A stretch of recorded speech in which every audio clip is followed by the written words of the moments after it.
नमस्कार दोस्तों, MNC education welcomes you all. MNC education में आप सबों का बहुत बहुत स्वागत। आज के इस वीडियो सेशन में हम क्वांटिटेटिव एप्टीट्यूड का एक बहुत ही इंपॉर्टेंट टॉपिक लेने जा रहे हैं, जो कि आसान होने के साथ साथ बहुत ज़्यादा इंपॉर्टेंट है। और वो टॉपिक है घातांक और करणी। घातांक और करणी, घातांक को एक्सपोनेंट्स बोलते हैं, पावर्स बोलते हैं इंग्लिश में, ठीक है, और करणी को सर्ड्स बोलते हैं। नाम तो आपने सुना होगा अगर आप कुछ टाइम हो गया तैयारी करते हुए, और अगर आप फ्रेशर हैं तो भी आपने जो 6 से लेके 10 तक की कक्षाओं में कहीं पर भी ये पढ़ा होगा, घातांक और करणी, एक्सपोनेंट्स एंड सर्ड्स के बारे में। तो हम जो है एक्सपोनेंट्स के रूल्स के बारे में आज जानेंगे, जिसका कि यूज हम प्रॉब्लम सॉल्व करने के लिए करेंगे। मेनली जो घातांक और करणी से संबंधित जो क्वेश्चन आपको क्वांटिटेटिव एप्टीट्यूड में पूछा जाता है, मात्रात्मक अभिरुचि वाले सेक्शन में जो पूछा जाता है किसी भी कॉम्पिटिटिव एग्जामिनेशन में, तो वो सरलीकरण मतलब सिंप्लीफिकेशन के टॉपिक में आता है। लेकिन हमें इनकी जानकारी होना जरूरी है।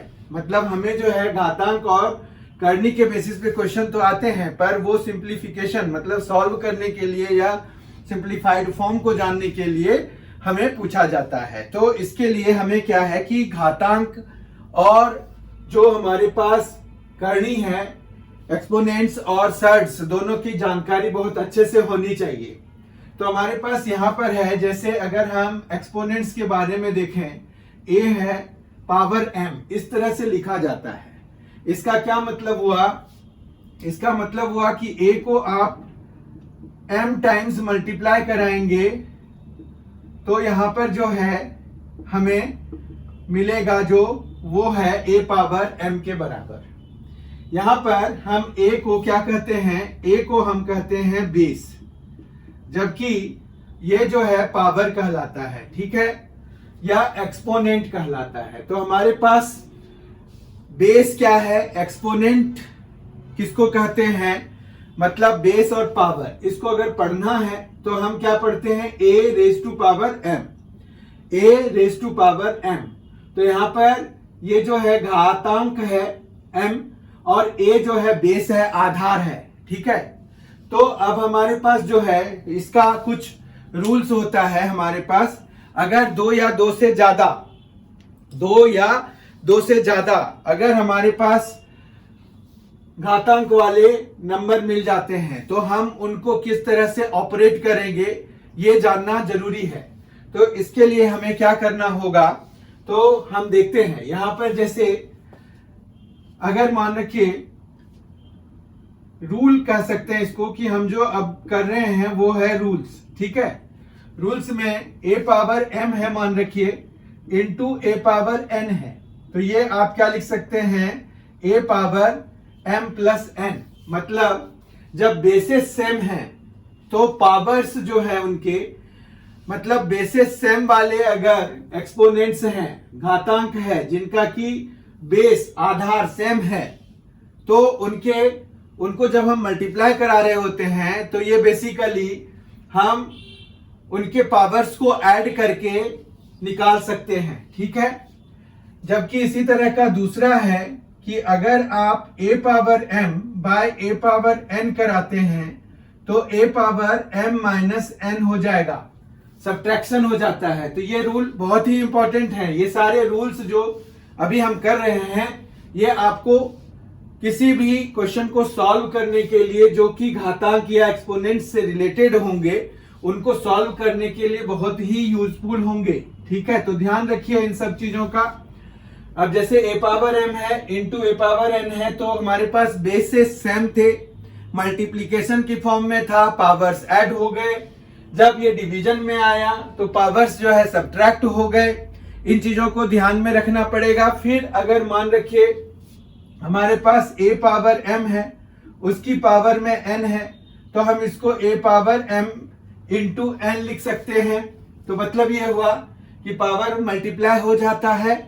अगर हमारे पास a पावर m है और उसके भी होल पावर में n है, तो ये जो है जनरली ये कंफ्यूजन क्रिएट करता है। अगर हमारे पास a power m power n है तो ये दोनों अलग हैं, ठीक है। ये a power m power n जो है इसको हम कभी भी इस तरह से नहीं लिख सकते, a power m whole power n नहीं लिख सकते, ठीक है। ये हम ज्यादा से ज्यादा क्या कर सकते हैं, a की पावर में m की पावर में n ऐसे लिख सकते हैं, ठीक है। तो ये कंफ्यूजन ये कंफ्यूजिंग पार्ट है, बहुत ध्यान से समझिए इसको। ये और ये दोनों देखने में तो सेम लगते हैं, लेकिन ब्रैकेट के प्लेसमेंट के कारण they are making huge difference, बहुत ज्यादा डिफरेंस उनमें आ जाता है, ठीक है। फिफ्थ रूल देखते हैं हम। फिफ्थ रूल में है, अगर हमारे पास मान रखिए a है, b है, होल पावर m है, तो हम इसको a power m into b power m लिख सकते हैं। अलग अलग हम पावर को निकाल के लिख सकते हैं, मतलब वो पावर जो है बट जाता है, ठीक है। तो कोई दिक्कत नहीं है, ये हमेशा हो सकता है। a बाय b, इसी तरह से जैसे ये इंटू में है तो डिवीजन में भी हो सकता है। हमारे पास a by b whole power m है अगर, तो हम a पावर m अलग और b पावर m अलग कर सकते हैं। तो ये हमारे पास सिक्स्थ रूल हो गया। सेवेंथ रूल देखते हैं। सेवेंथ रूल क्या है? सेवेंथ रूल है कि अगर हमारे पास माइनस पावर हो तो हम क्या करेंगे, जैसे a पावर माइनस m है तो हम इसको 1 बाय a पावर m लिख सकते हैं। ये भी आप बहुत जगहों पे यूज करेंगे, बहुत ही ज्यादा यूजफुल चीज है ये सेवेंथ जो रूल हमने अभी किया।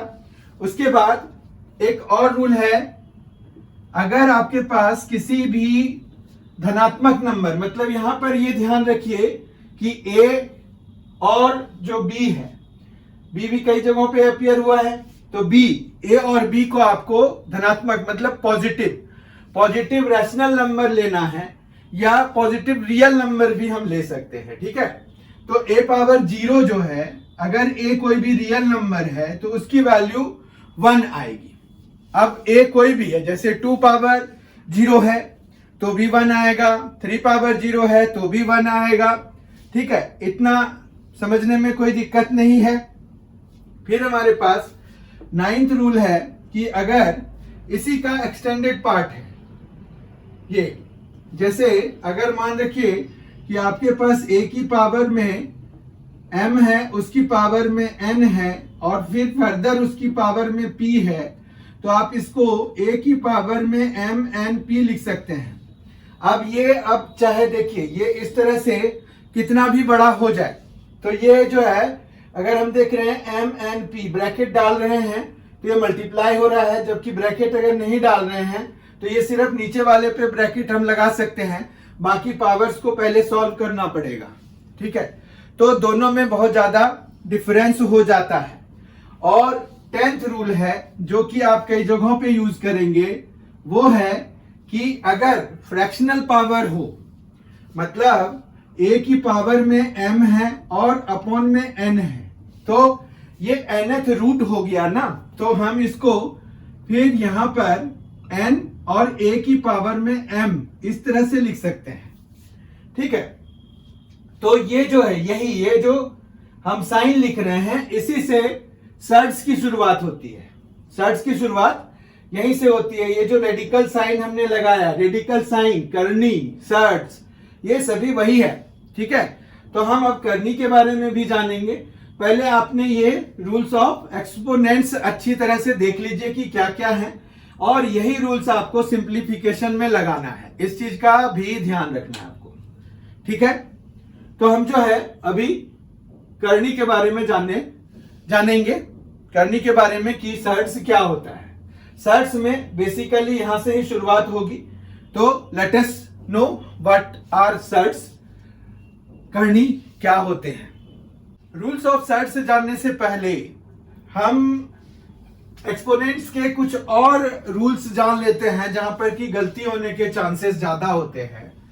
मान रखिए कि आपको जो है यहां पर a power m is equal to b power m दिया हुआ है, मतलब बेसिस अलग अलग हैं पर पावर्स सेम है। तो इसका क्या मतलब हुआ? इसका मतलब हुआ कि a जो है b के बराबर है, तो आप बेझिझक ये लिख सकते हैं।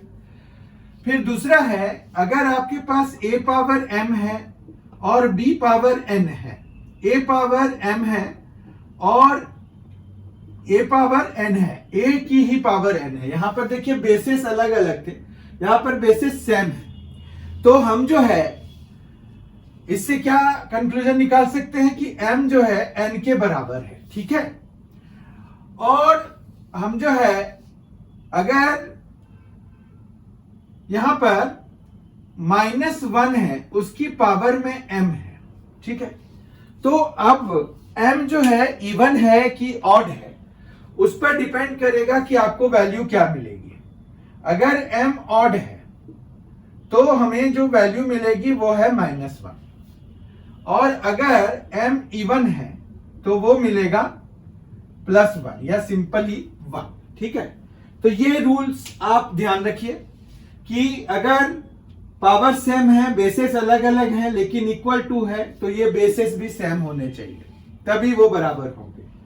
जब बेसिस सेम है, पावर्स अलग अलग है, तो पावर्स सेम होने चाहिए क्योंकि वो इक्वल दिए हुए हैं। अगर और -1 की पावर में m है, तो m अगर ऑड है तो -1 आएगा, चाहे वो कितना बड़ा भी ऑड हो।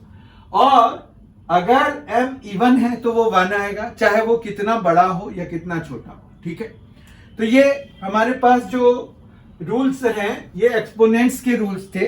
अब हम सर्ट्स के रूल्स देखते हैं। सर्ट्स में हमें जो रूल्स होता है, उससे पहले हम ये जानेंगे कि सर्ट्स होता क्या है, किसको हम सर्ट कर देते हैं। तो अभी हमने रेडिकल साइन का जिक्र किया था, तो कोई भी रेडिकल साइन के अंदर में मान रखिए कि हमारे पास एक a है और यहां पर हम m लेते हैं, तो हम a का mth रूट इसको बोलते हैं, ठीक है। अगर आपको इसको मैथमेटिकली पावर नोटेशन में लिखना है, पावर नोटेशन में आप इसको a की पावर में 1/m लिख सकते हैं, ठीक है। तो ये root under mth root of a हुआ।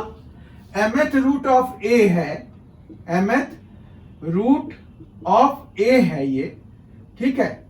और इसमें भी ये सर्ट्स तभी कहलाएगा जब ये जो है इरेशनल नंबर दे, मतलब हमें जो सॉल्यूशन निकले, मतलब ये हुआ कि अगर इसका जो आउटकम है, ये मतलब ये अगर इरेशनल है, इरेशनल मतलब अपरिमेय संख्या, ठीक है। अगर ये इरेशनल नंबर है तब जाके ये सर्ट्स कहलाएगा, ठीक है। तो मतलब हमारे पास √2 है या क्यूब रूट ऑफ 8 है, ठीक है। दो चीजें मैंने बोला, यहां पर √2 है और एक क्यूब रूट ऑफ 8 है। क्यूब रूट के लिए यहां पर 3 हमें डालना पड़ेगा, जबकि स्क्वायर रूट ऑफ 2 के लिए हमें यहां 2 लिखने की जरूरत नहीं होती है। 2 सबसे बेसिक में आता है, तो हम जो है वो नहीं लिखते हैं। पर अगर हम इसको पावर नोटेशन में लिखेंगे तो ये 1/2 हमें लिखना पड़ेगा, जबकि ये 8 की पावर में 1/3 होगा। और हम सभी को पता है कि हम इसको सिंप्लीफाई कर सकते हैं 2 × 2 × 2 और उसकी पावर में 1/3। तो बेसिकली ये 2 की पावर में 3 और पावर में 1/3, 3 कैंसल, तो 2 आ गया। तो हमारे पास ये जो है सर्ट्स नहीं है, ठीक है। तो हमारे पास डेफिनेशन सर्ट्स का यही है कि इरेशनल नंबर होना चाहिए। इस हिसाब से it can not be considered as surd, ठीक है। तो सर्ट्स में कौन आएगा? √2 हमारा सर्ट्स में आ जाएगा। Cube root of 2, fifth root of 8, जैसे ये फोर्थ रूट ऑफ 8 भी लेंगे ना तो वो सर्ट्स में आ जाएगा, ठीक है। कितना समझ में आ गया सर्ट्स क्या होता है। अब जो है हम सर्ट्स के रूल्स देखते हैं। सर्ट्स के रूल्स भी सिमिलर ही होते हैं, जिस तरह से हमने लॉज ऑफ एक्सपोनेंट्स देखा, मतलब घातांक के नियम देखे, उसी तरह से हमारे पास सर्ट्स के भी रूल होते हैं, सिमिलर होते हैं। मतलब अगर हमारे पास यहाँ पर रूल्स देखते हैं, सर्ट्स का रूल्स हम देख रहे हैं, तो यहां पर जो है पहला रूल देखते हैं। अगर मान रखिए कि हमें mth रूट है a का और पावर में भी हमने m दे दिया, तो हम इसको क्या लिख सकते हैं? अभी हमने देखा था कि a की पावर में m है, ठीक है, और यहां पर जो है अपॉन में n है। तो ये जो है हम इसको कैसे लिखते हैं? n a की पावर में m, इस तरह से लिखते हैं, ठीक है। तो अगर आप इधर से कंसीडर करें, उल्टा चले, तो हम जो है इसको कैसे लिख सकते हैं? तो इसको हम लिख सकते हैं, ये जो है सिर्फ अंदर वाली चीज को a की पावर में 1/m लिख सकते हैं, क्योंकि mth रूट है और यहां पर m हो गया। फिर हम जो है लॉज ऑफ एक्सपोनेंट्स अगर लगाएंगे तो यहां पर हम इसको इस तरह से लिख के इसको कैंसिल करा सकते हैं। तो a की पावर 1 हो गया या सिंपली a हो गया, ठीक है। तो मतलब ये हुआ कि हमारे पास अगर mth रूट है किसी का और उसकी पावर में भी हमने m जो है रेज किया हुआ है, पावर को भी m रेज किया हुआ है, तो वो हमें a दे जाएगा। मतलब हमारा जो mth रूट है और पावर m है वो कैंसिल होके सीधा सीधा हमें a दे जाएगा। इसमें कहीं कोई कंफ्यूजन नहीं है, बहुत ही इजी प्रॉपर्टी है, इजी रूल है।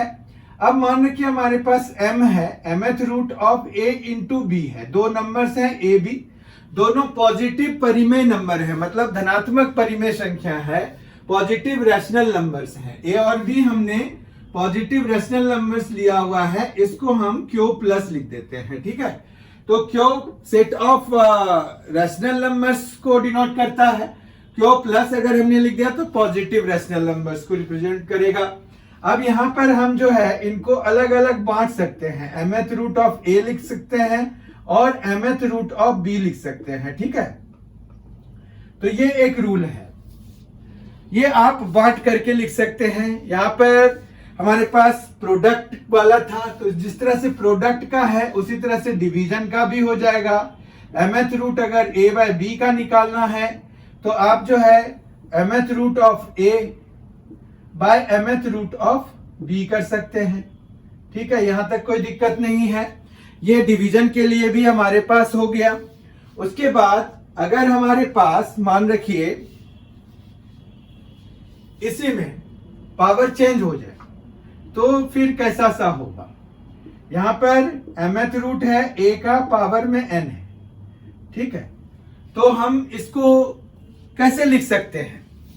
इसको हम लिख सकते हैं, ये mth रूट a है और उसकी पावर में फिर हम n लिख सकते हैं। तो ये एक कैरेक्टरिस्टिक हो गया, ये एक रूल हो गया, इसको भी समझने की जरूरत है। फिर फिफ्थ है कि अगर हमारे पास डबल रूट है या फिर और आगे भी बढ़ा हुआ है, मान रखिए m है, फिर उसके नीचे nth रूट है a का, ठीक है। तो हम जो है इसको क्या कर सकते हैं, यहां पर mn और a लिख सकते हैं। तो ये देखिए, ये बहुत ही इंपॉर्टेंट रूल है, इससे आप मल्टीपल ऑपरेशंस कर सकते हैं। मतलब हमें जो है उसको जब भी लगे कि सिंप्लीफाइड होके कुछ अच्छा सा बन रहा है तो हम मिला के लिख सकते हैं।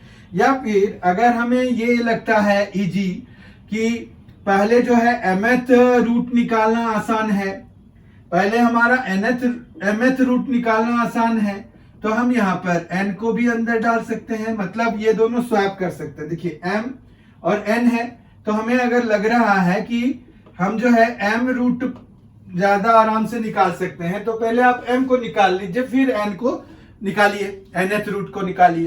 तो ये भी एक कैरेक्टरिस्टिक है, बहुत ही इंपॉर्टेंट कैरेक्टरिस्टिक है, ठीक है। और इसी रूल का यहाँ पर ये जो जैसे है, तो हम जो है यहाँ पर और क्या कर सकते हैं, जैसे मान रखिए कि हमें क्या दिया हुआ है, a की पावर में n,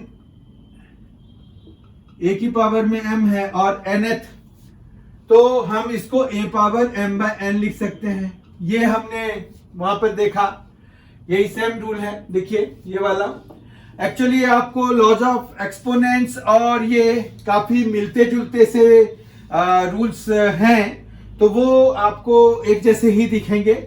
फिर हमारे पास सेवेंथ रूल जो है ये थोड़ा सा इंपॉर्टेंट है। मान रखिए कि आपके पास mth रूट है a का, इस तरह का सिचुएशन दिया हुआ है कि mth रूट है a का, फिर ये जो मल्टीप्लाई हो रहा है ये दूसरे a से, फिर ये तीसरे a से, इस तरह से ये जो है चलता जा रहा है।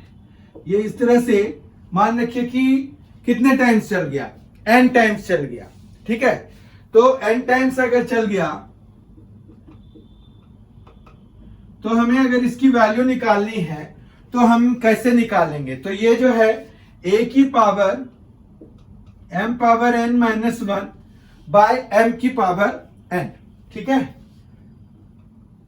ये होता है इसकी वैल्यू। ये क्या हुआ इसका मतलब? इसका मतलब ये हुआ कि अगर आपको मान रखो कि √2 करके बहुत सारा दिया हुआ है, ठीक है, तो ये एक सिंपल सा एग्जांपल से इसको समझना ज्यादा अच्छा रहेगा। तो let us try to understand it. इसके लिए एग्जांपल ले रहे हैं हम कि मान रखिए कि हम जो है √2 फिर √2 फिर √2, इस तरह से हम जो है वैल्यू निकालना चाह रहे हैं। कितने स्टेप्स तक निकालना चाह रहे हैं? मान रखिए 4 टर्म्स तक निकालना चाह रहे हैं। तो ये कितना आएगा ये अगर हमें पता करना है तो हमारे पास यहां पर m की वैल्यू कितनी हो जाएगी? चूंकि ये स्क्वायर रूट है तो m इज इक्वल टू 2 हो गया और n हमारे पास कितना आ गया? 4 आ गया, ठीक है। तो इसकी वैल्यू जो होगी सीधा सीधा हम 2 मतलब a की पावर में m पावर n, तो 2 की पावर में 4 माइनस 1 बाय 2 की पावर में 4। अब 2 की पावर 4 कितना होता है?